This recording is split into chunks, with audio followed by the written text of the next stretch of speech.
बिस्मिल्लाहिर्रहमानिर्रहीम। अस्सलाम वालेकुम नाज़रीन, आप यूट्यूब चैनल देख रहे हैं। मैं इमरान खान हूँ। मौलाना फजलुर रहमान साहब की पार्टी, उनके रिश्तेदार, खानदान वाले, उनका सोशल मीडिया और जो पार्टी के कारकुन हैं वो डट गए जो मौलाना फजलुर रहमान साहब ने कहा। अब वो पीछे नहीं हटते। देखिए, मामला वही निकला जिसका मैंने आपको पहले आगाह किया था कि जो मजहबी सियासी जमातें हैं या वो पॉलिटिकल पार्टीज या वो जत्थे या ग्रुप जिनका इन्फ्लुएंस है खैबर पख्तूनख्वा में और बलूचिस्तान में, उन्हें मजबूर किया जा रहा था कि आप अवामी लश्कर बनाएं।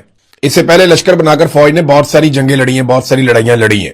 उन्हें एक मरतबा फिर अवामी सपोर्ट चाहिए थी और वो ये चाह रहे थे कि मकामी अफराद और कबाइल जो हैं वो अपने लश्कर बनाएं, उन्हें मुसल्ला किया जाए, उनको हथियार दिए जाएं और उनके साथ दीगर मुसल्ला अफराद को शामिल किया जाए। जब मैं आपको दीगर मुसल्ला अफराद की बात कर रहा हूं ना, तो मैं आपको एक कंफर्म खबर दे देता हूं कि मकामी अफराद को यह भी कहा गया कि आप अगर अपने 25 आदमी देंगे तो 75 आदमी हम आपको देंगे।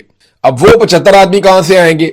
ये वो अफगान फोर्सेज हैं या वो लोग हैं जिन्हें हमेशा छतरी के नीचे रखा गया है और इन्हें तैयार किया गया है उस वक्त के लिए जिस वक्त इन्हें इस्तेमाल किया जाना था। तो अवामी सपोर्ट के बगैर तो ना तो ये अफगान फोर्सेज पाकिस्तान में लड़ सकती हैं, ना कोई जराइम पेशा अफराद पाकिस्तान में लड़ सकते हैं और ना ही फोर्सेज पाकिस्तान के अंदर गली मोहल्लों में, इलाकों में, पहाड़ों पे कहीं पे लड़ सकती हैं। बहुत डीमोरल हो चुकी है फोर्सेज। उन्हें लड़ने के लिए मोराल की जरूरत है, पब्लिक की जरूरत है, पब्लिक की सपोर्ट की जरूरत है, लेकिन अवामी सपोर्ट मुयस्सर नहीं है। अब हजारों की तादाद में अफगान फोर्सेज भी यहां पे मौजूद है। अगर उनको लड़ाना है, आपने तो किसी छतरी के नीचे लड़वाना है ना, या किसी क्यादत के साथ लड़वाना है। तो अवामी सतह पे क्यादत करने के लिए लोग तैयार नहीं है। आज जराइम पेशा लोग जो है, जो स्मगलर्स हैं, जो मनशियात का कारोबार करते हैं, ऐसे लोगों को आगे लाया जा सकता है। ये लोग आगे आएंगे, आकर इस लड़ाई को लड़ेंगे, लेकिन उसके बाद ये लोग क्या करेंगे इसके बारे में कोई सोच भी नहीं सकता। ये वो करेंगे, तिगड़ी का नाच नचा देंगे पाकिस्तान की एस्टेब्लिशमेंट को, क्योंकि ये तो पैसे के लिए करते हैं सब कुछ। तो इस वक्त अवामी सपोर्ट नहीं मिल रही और जो एक ट्रेंड चल रहा है सोशल मीडिया पे वो ये है कि लश्कर नहीं, खुद लड़ो।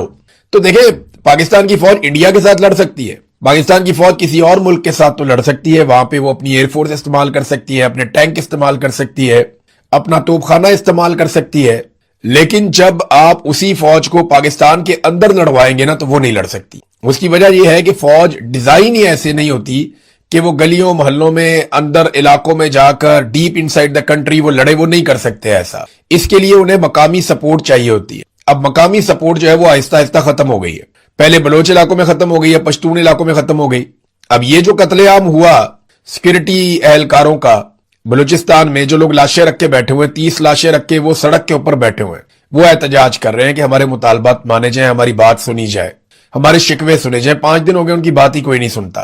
तो वो लोग तो एहतजाज कर रहे हैं। अब ये जो कत्लेआम हुआ, इसमें लोगों को गुस्सा दिलाने के लिए जो मुसल्ला जत्थे थे उन्होंने चेहरों के ऊपर तेजाब तक डाले ताकि लोग गुस्से में आए और ऐसा लगता था कि अब लश्कर बन जाएंगे, लेकिन लश्कर बने नहीं। अब फजलुर रहमान साहब की पार्टी ये ट्रेंड चला रही है, लश्कर नहीं, खुद लड़ो। यानी हम फौज को तनख्वाह देते हैं, पुलिस को तनख्वाह देते हैं, एफसी को और रेंजर्स को तनख्वाह देते हैं, उन्हें बंदूकें लेकर दी हैं, उन्हें तरबियत लेकर दी है, तो उन्हें लड़ाई लड़नी चाहिए। हाँ, अगर किसी दिन वो लड़ाई हार गए या उनके लिए बहुत बड़ी मुसीबत हो गई तो फिर अवाम पे पड़ जाएगी, फिर अवाम जाने, अवाम का काम जाने। लेकिन फिलहाल तो इतनी बड़ी तादाद में, लाखों की तादाद में सिक्योरिटी फोर्सेज हैं, उनके पास जदीद हथियार हैं, बहुत बड़े बड़े बजट हैं, बुलेट प्रूफ गाड़ियां हैं, वो इस लड़ाई को खुद लड़े।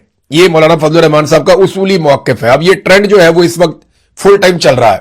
अच्छा, लश्करों के बारे में बताऊं, पिछली मरतबा जो लश्कर बनाए गए थे ना, वो लोग शहीद हो गए। लश्कर बनाए गए, लश्करों ने टीटीपी के साथ लड़ाई की, उन्होंने तालिबान को बहुत मारा, तालिबान को अपने इलाकों से निकाल दिया, लेकिन उसके बाद जो लश्कर को हेड करने वाले लोग थे उनके ऊपर कातिलाना हमले शुरू हो गए और टारगेट किलिंग में एक एक करके लश्कर के अंदर काम करने वाले लोगों को मारा गया जो अवामी लश्कर बनाए गए थे। मिसाल के तौर पे अफजल गुज्जर है, बहुत बड़ा नाम है उधर बालाकंड में, उनका भतीजा, भाई, ये लोग शहीद हो गए। एएनपी के कुछ लोग थे, उनके घरों के ऊपर अटैक हुए। बहुत सारे ऐसे लोग जिन्होंने अवामी लश्कर बनाकर दहशतगर्दों का सामना किया था, वो सारे लोग टारगेट किलिंग में एक एक करके मारे गए। ये तादाद बहुत बड़ी है, मैं इसकी तफसीलात इकट्ठी कर रहा हूं, मैं आपके साथ शेयर करूंगा। बहरहाल फिलहाल लश्कर के खिलाफ एक पूरी मुहिम बन चुकी है। वैसे भी एस्टेब्लिशमेंट के खिलाफ जो भी खड़ा होगा आजकल के दौर में, अवामी सपोर्ट और ताईद उसको मिल जाएगी फौरी तौर पे, क्योंकि एस्टेब्लिशमेंट इस वक्त जुल्म कर रही है, बहुत ज्यादा जुल्म कर रही है। चाहे वो बलूचिस्तान है, चाहे वो कबायली इलाके हैं, चाहे वो कश्मीर है, चाहे वो गिलगित बल्तिस्तान है, बल्कि पूरा पाकिस्तान, हर जगह पे उन्होंने जुल्म का एक बाजार गर्म किया हुआ है।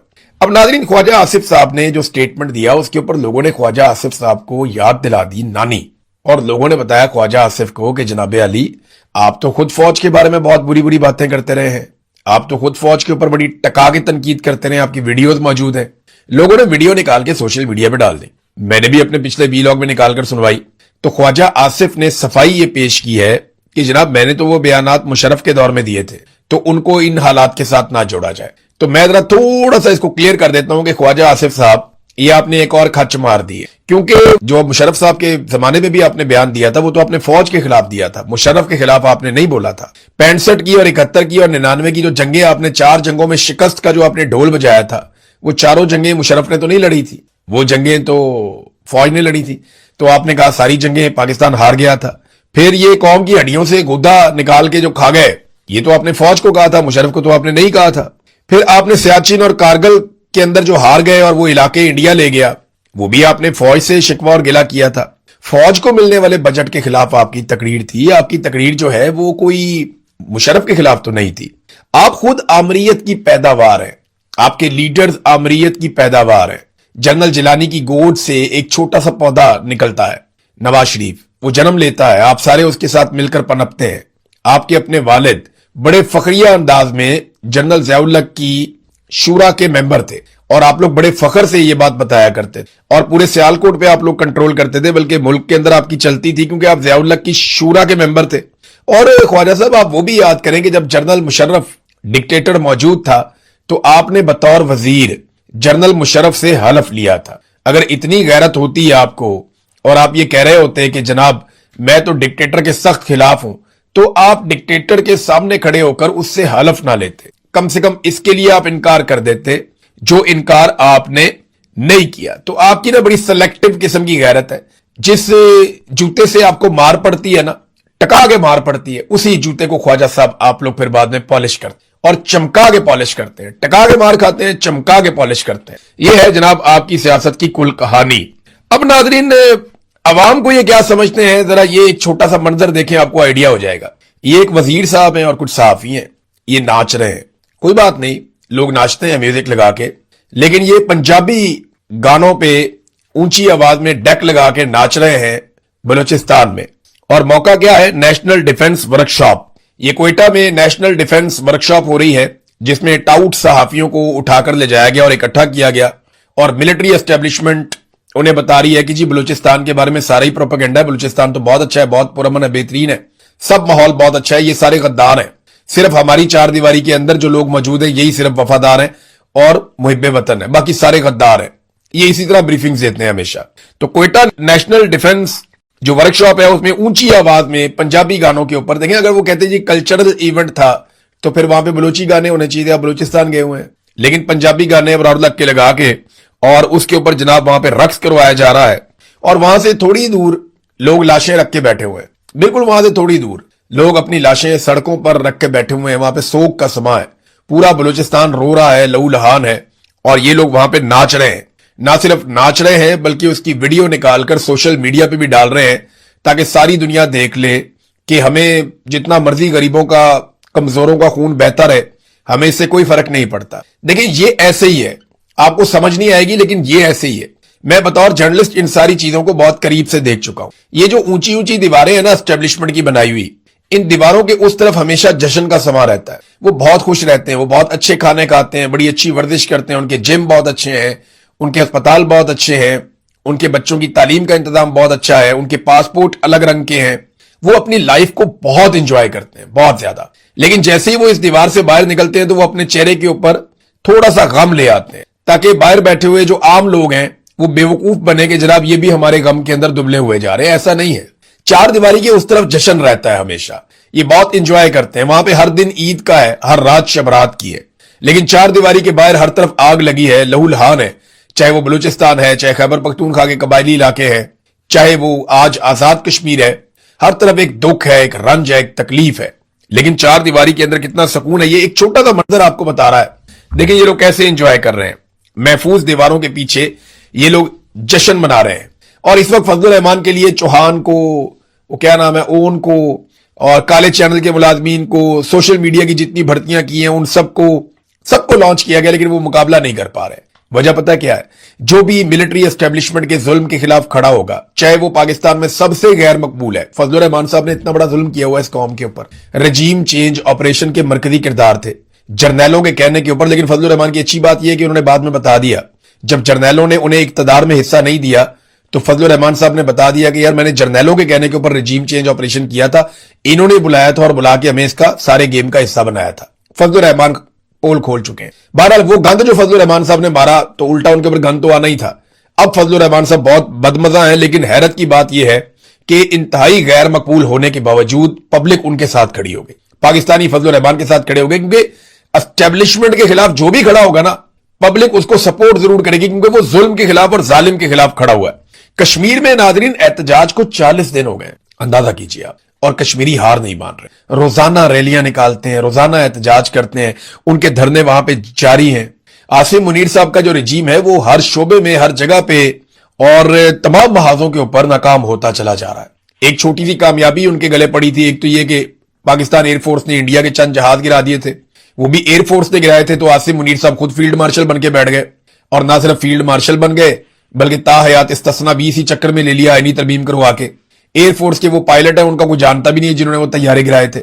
تو ایک تو یہ ایک کامیابی ان کے گلے پڑی تھی، لیکن اس کا وہ پاکستان کی فوج کو یا پاکستان کو فائدہ دینے کی بجائے انہوں نے ذاتی فائدہ لے لیا۔ اور دوسرا جو ایک ثالثی والا ایک رول انہیں مل رہا تھا، وہاں پہ اب ایران نے کہہ دیا جی وہ تو ایم او یو اسلام آباد والا ختم ہو گیا، عملی طور پہ دوبارہ وہاں پہ جنگ لگی ہوئی ہے۔ تو باقی تمام محاذوں کے اوپر، چاہے وہ معیشت کا ہے، دہشت گردی کا ہے، امن و امان کا ہے، ملک میں استحکام کا ہے، سرمایہ کاری کا ہے، کچھ بھی ہے، ہر جگہ پہ عاصم منیر صاحب کا رجیم تمام محاذوں پر ناکام ہو گیا۔ اب وہ ڈھونڈ رہے ہیں کہ ملبہ کس پہ ڈالیں، تو ملبہ ڈالنے کے لیے تو انہیں فی الحال کوئی نہیں ملتا۔ ناظرین، علیمہ خانم آج اڈیالہ جیل کے باہر نہیں آئی، ان کی باقی بہنیں آئی ہیں۔ جو میں نے آپ سے کہا تھا نا، میرا اندازہ ٹھیک نکلا، علیمہ خانم اب خیبر پختونخوا کے اندر ہی تحریک چلائے گی اور وہ لوگوں کو اکٹھا کرے گی، بظاہر ایسا دکھائی دیتا ہے۔ اگر انہیں اچھا رسپانس ملا اور خیبر پختونخوا علیمہ خانم کے ساتھ نکل آیا اور بڑی تعداد میں لوگ ان کے ساتھ اکٹھے ہونا شروع ہو گئے، تو دیکھیں یہ ایک خودکش حملہ ہے۔ علیمہ خانم جو کر رہی ہیں اپنے بھائی کے لیے، یہ ایک طرح کی خودکشی ہے، کیونکہ ان کے باقی سارے رستے بند ہو چکے ہیں۔ اب اگر وہ اسلام آباد آئیں گی تو انہیں گرفتار کر لیا جائے گا، یہ ہم سب جانتے ہیں، کیونکہ اسٹیبلشمنٹ کسی کو بھی تحریک نہیں چلانے دے گی، وہ کسی کو اجازت نہیں دے گی کہ تحریک چلائی جائے۔ سہیل آفریدی کوئی تحریک چلا نہیں رہے، بیرسٹر گوہر یا سلمان اکرم راجہ انہوں نے بھی تحریک نہیں چلائی۔ وہ کوشش کرتی تھیں پنجاب سے عالیہ حمزہ، وہ انہیں گرفتار کر لیا گیا، ان کی مخبری ہوئی، وہ پکڑی گئی۔ تو اس کے بعد سے لے کر اب تک کوئی تحریک پریکٹیکلی چل نہیں رہی۔ تو جب تحریک نہیں چل رہی تو کسی کو تو یہ ذمہ داری لینی پڑے گی، تو علم اٹھا لیا علیمہ خانم نے، جو گرا ہوا علم تھا، ایک مایوسی تھی عوام میں، وہ انہوں نے علم اٹھا لیا، مزاحمت کا علم، کہ اب میں اس لڑائی کو لڑوں گی۔ اگر خیبر پختونخوا نے انہیں بہت اچھا رسپونڈ کیا تو مجھے نہیں لگتا کہ اب وہ اس طرف آئیں گی، اب وہ باقاعدہ لشکر لے کر آئیں گی، اور لشکر جو یہ کہہ رہے ہیں وہ والا لشکر نہیں، مسلح لشکر نہیں، جو لڑائی لڑے وہ لشکر نہیں، یہ احتجاج کرنے والا ایک پرامن لشکر وہ لے کر آئیں گی۔ دیکھیں آزاد کشمیر کی صورتحال آپ کے سامنے، بلوچستان کی آپ کے سامنے ہے، خیبر پختونخوا میں لوگوں میں، پنجاب میں بہت بے چینی ہے، لوگ چاہتے ہیں کوئی انہیں لیڈ کرے۔ تو علیمہ خانم کی ایک حکمت عملی ہے، آنے والے دنوں میں آپ کو آئیڈیا ہو جائے گا، عوام کے اندر جو بددلی تھی وہ کچھ حد تک دور ہوئی ہے۔ ایک اور ناظرین جو بڑی خبر ہے وہ میں آپ کے سامنے رکھ دیتا ہوں کہ خطے میں دوبارہ لڑائی شروع ہو گئی ہے، اب باقاعدہ جنگ شروع ہو گئی ہے۔ ایران نے امریکی تنصیبات کو نشانہ بنایا، جہاں جہاں پہ امریکی اڈے ہیں وہاں پہ ایران نے اٹیک کیا، بدترین حملے کیے، انہوں نے اپنے میزائل چلائے۔ دوسری جانب امریکہ نے ایران میں بہت سارے دھماکے کیے۔ امریکہ تجارتی اور دفاعی جو ایران کی تنصیبات ہیں ان کے اوپر اٹیک کر رہا ہے، جبکہ ایران جو ہے وہ جوابی کارروائی میں جو خطے میں خلیجی ممالک ہیں وہاں پہ امریکی اڈوں پہ اٹیک کر رہا ہے، چاہے وہ پانی کے اندر ہے چاہے باہر ہے۔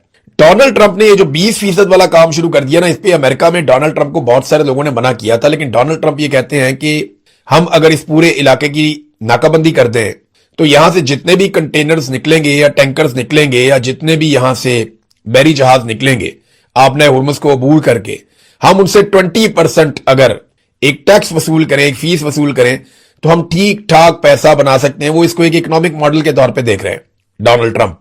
تو یہ تو ایک بحری قزاقی والا کام ہو گیا نا کہ جناب ہمیں خراج دے کے گزرو ورنہ ہم یہاں سے گزرنے نہیں دیں گے۔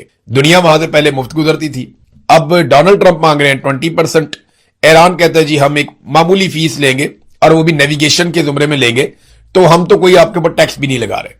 اب یہ پھڈا پڑا ہوا ہے کہ آبنائے حرمت پہ کنٹرول کس کا ہوگا اور یہاں پیسے کون بنائے گا.